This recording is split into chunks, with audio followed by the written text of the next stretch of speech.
டெக்னிக்கலாக பண்ண வேணாம் நீங்கள் நினைச்சா ஜஸ்ட் டூ ஒன் திங். உங்களோட முக்கியமான டேட்டாஸ் வந்து பேக்கப் எடுத்துட்டு ஜஸ்ட் எரேஸ் பண்ணிவிடுங்க எல்லாத்தையும். ஒரு ஃபேக்ட்ரி ரீசெட் பண்ணிட்டீங்கன்னா உங்கள் ஃபோனில் எந்த ஒரு மேல்வேர் இன்ஸ்டால் இருந்தாலும் டெலீட் ஆகிடும். ஓகே, ஸோ யா, மொபைல் ஹேக்கிங்கோட கான்செப்ட் ஓவர். உங்களுக்கு எதனா இல்லை டவுட்ஸ் இருந்தால் ஜஸ்ட் நோட் பண்ணி வச்சுக்கோங்க. லாஸ்ட் Q&A செஷனில் நான் உங்களுக்கு சால்வ் பண்ணுறேன். Yeah, second thing most popular is social media hacking.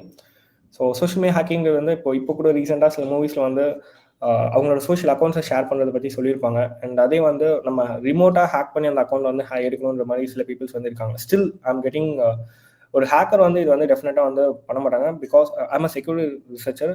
We are good at playing in security steps, not in hacking human personal informations. Okay, so எத்திக்கலாக வந்து இதை யாருமே பண்ண மாட்டாங்க. பட் சில பீப்புள்ஸ் வந்து இதை பண்ணுறது ஒரு பாசிபிள் நினச்சிக்கிட்டு அதுக்கு வந்து நிறைய பேர் வந்து ஸ்கேம் பண்ணிட்டு இருக்காங்க. லைக் பே பண்ணி எனக்கு வந்து நான் பே பண்ணனாக்கா எனக்கு வந்து சோஷியல் மீடியா ஹேக் பண்ணி தருவேன் மாதிரி சில அக்கௌண்ட்ஸ் இருக்குது. அது வந்து